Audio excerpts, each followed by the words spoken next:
श्री शिवाय नमस्तुभ्यम दोस्तों। तो लड्डू गोपाल के उठने का समय हो गया था, क्योंकि आज मैं बहुत जल्दी उठ गई थी और नॉर्मली मुझे बहुत थोड़ा देर से उठती हूँ, लेकिन आज मैं जल्दी उठ गई थी। तो सुबह ही सुबह मैंने सबसे पहले उन्हें भोग में लगा दिया था चिक्की और मतलब तुलसी दल का जल पिलाया था मैंने उन्हें। उसके बाद दूध पिलाया था। और ये स्वेटर जो मैं उनके लिए बना रही हूँ, जिसके लिए वो मुझसे नाराज़गी व्यक्त कर रहे हैं, और अभी कल भी उन्होंने दूध गिरा दिया था। तो ये कंटिन्यू मेरे संग 4 दिन से लगातार हो रहा है, और ये रात में बैठकर मैंने इतना बनाया है।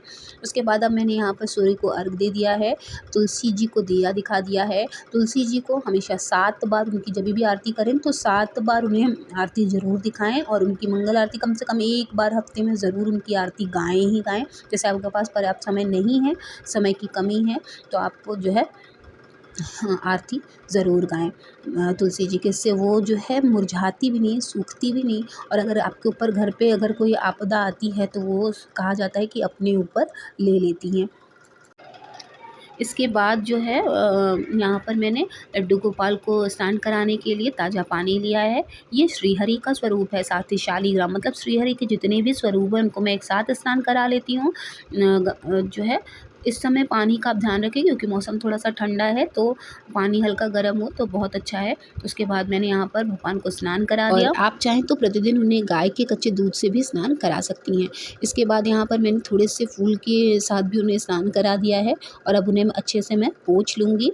इसके बाद जो शिव जी हैं, ऐसा माना जाता है ना कि शिव जी के साथ आप उपाय अपना सकते हैं। तो शिव जी के लिए मैं प्रयास मेरा ज़्यादातर यही होता है कि जब भी मैं उनको स्नान कराऊँ तो कमल गट्टा पात्र में मैं ज़रूर डालती हूँ, ताकि जो काम है ना, जैसे धन लक्ष्मी हमारे पास आती हैं लेकिन उनमें स्थिरता नहीं होती, वो तुरंत हाथ से खर्च हो जाता है।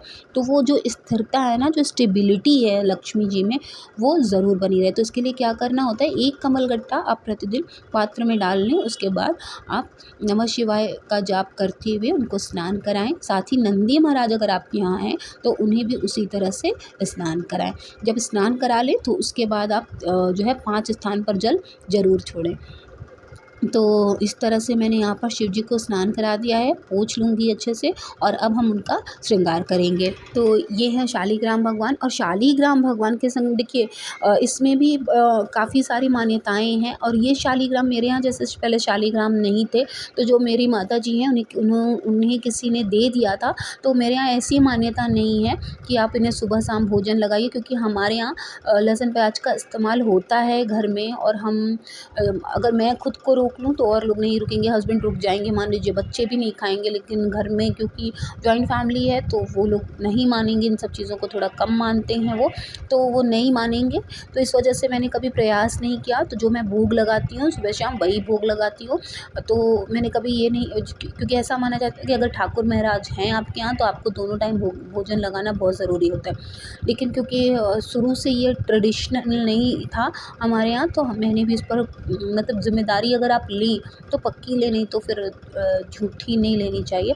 इसलिए मैंने यहाँ पर ये प्रथा नहीं चलाई है कि मुझे दोनों टाइम भोजन का भोग लगाना है। इसके बाद यहाँ पर ये श्री हरि का स्वरूप है, इनको भी मैंने यहाँ पर टीका लगा दिया है। साथ ही माता लक्ष्मी हैं, उनके चरणों को दबाती हुई उन्हें मैं लाल टीका लगाती हूँ। श्री हरि के जितने भी स्वरूप हैं मैं उनको तुलसी दल ज़रूर चढ़ाती हूँ।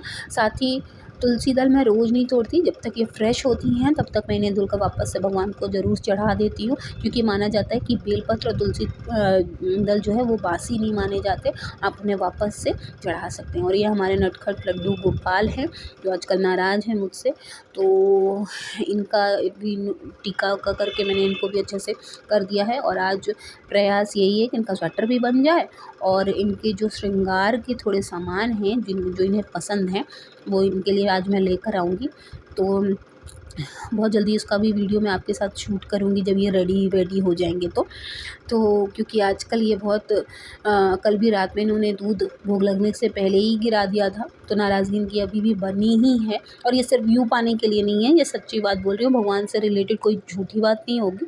तो ये सच बात है कि कल जैसे हर बार तो भोग लगने के बाद जल गिर मतलब दूध गिर जाता था, लेकिन ये है कि कल पहली बार ऐसा हुआ कि भोग नहीं लगा और दूध पहले ही गिर गया, तो काफ़ी नाराज़ चल रहे हैं इस समय। और ये भी है कि मैंने इनके प्राण प्रतिष्ठा नहीं की और ये जागृत होने का अपना संकेत दे रहे हैं, चाहे नाराज़गी से ही, लेकिन ये अपने मेरे साथ होने का अपना संकेत दे रहे हैं। मेरे लिए बहुत बड़ी बात है और बहुत प्रयास है मेरा ऐसा कि इनको मैं खुश कर पाऊँ और इनके विश्वास पे खरी उतरूँ। अगर ये चाहते हैं कि मैं इनकी बराबर सेवा करूँ तो ज़रूर करूँगी। और अब से मेरा प्रयास पूरा यही है कि इनको समय पर सुला सकें, समय पर उठा सकें, समय पर इनको जो भी पसंद है वो ज़रूर कर सकूँ। तो प्रयास मेरा यही रहेगा कि कहते हैं कि लड्डू गोपाल अगर आपके घर में है तो सुख समृद्धि तो बनी ही रहेगी। साथ ही अगर वो एहसास दिला रहे हैं कि वो आपके साथ हैं तो बहुत बहुत बड़ी बात है, चाहे वो नाराज़ ही सही, लेकिन बहुत बड़ी बात है मेरे लिए।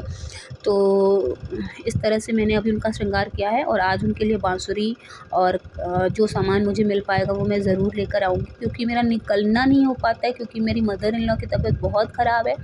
साथ ही फादर इन लॉ भी पैरालाइज़ हैं, तो वो घर में परमानेंट रहते हैं, तो निकलना थोड़ा पॉसिबल नहीं हो पाता है। यहाँ माता पार्वती हैं और क्योंकि इनकी मिट्टी की मूरत है, तो इस वजह से मैंने इस तरह से नहलाती नहीं हूँ। तो पुष्प से ही मैं इन्हें स्नान कराने के बाद टीका लगाती हूँ और इन्हें लाल पुष्प जो भी मेरे पास होता है वो ज़रूर उन्हें समर्पित कर देती हूँ। और ये मेरे महादेव हैं जिनकी मैं सेवा कर रही हूँ, तो टीका लगा देती हूँ इन्हें भी। और ऐसा माना जाता है कि शिव के ऊपर अगर आप प्रतिदिन एक सफ़ेद पुष्प, एक बेलपत्र और अगर आपको कमल का फूल मिल जाए तो बहुत अच्छा, ना मिले तो कमल गट्टा भी आप चढ़ा सकते हैं। क्योंकि जितना महादेव आपके कष्ट को हरेंगे, मृत्यु लोक के जो देवता हैं वो महादेव हैं, और वो जितना आपके कष्ट को हरेंगे, जितना आप उनका श्रृंगार करेंगे उतना ही वो आपके कष्ट को हरेंगे। और ऐसा मेरा 3 महीने तक मैंने कंटिन्यू सेवा की थी। मैंने किसी मतलब निष्फल जिसको कहते हैं, मैंने ऐसे ही पूजा करना जब मैंने शुरू किया था तो मुझे ऐसा एहसास होता था, ऐसी अनुभूति होती थी कि कई बार तो पूजा करते करते आँख भर जाती थी कि मुझे लगता था ऐसा कि ये मेरे साथ है, मुझे ऐसी मतलब फीलिंग आती है। 3 महीने अगर आप किसी के साथ इतना जुड़ाव महसूस करते हो ना, तो ऑफ़ कोर्स आपको लगेगा कि आपके साथ वो हैं, आपको अपनापन लगने लगता है वो चीज़ का। तो यहाँ पर मेरा प्रयास यही होता है कि मैं इनका जितना श्रृंगार कर पाऊँ उतना करूँ। तो यहाँ पर इस तरह से मैंने उनको स्नान कर लिया है, उनको करा दिया है और आरती कर लेती हूँ। ऐसा कहा जाता है कि आरती अगर आप करते हैं तो आरती जो है ना वो 14 बार की जाती है।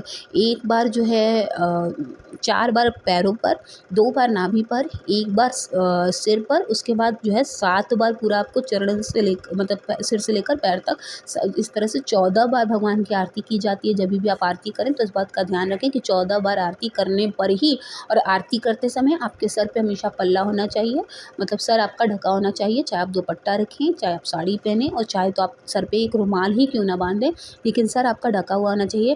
क्योंकि जब हम 365 दिन पूजा करते हैं तो उसकी पूजा का एक दिन हमें फल मिलता है 365 दिन का।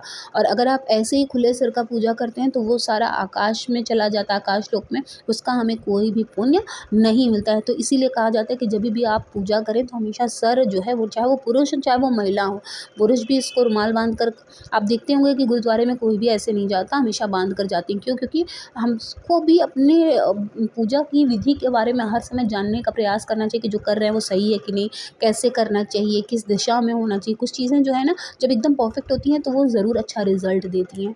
तो प्रयास यही करिए कि जो भी जानकारी हो ना, क्योंकि कहते हैं ना little knowledge is a dangerous knowledge, छोटी जानकारी जो है बहुत ख़तरनाक होती है। तो जब भी किसी चीज़ के लिए आप कुछ भी कर रहे हैं तो पूरा प्रयास करिए कि जो भी आप करें उसकी पूरी जानकारी आपको होनी चाहिए।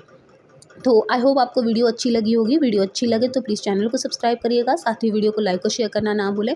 मिलते हैं नेक्स्ट वीडियो में, तब तक के लिए ओम नमः शिवाय, जय माता दी।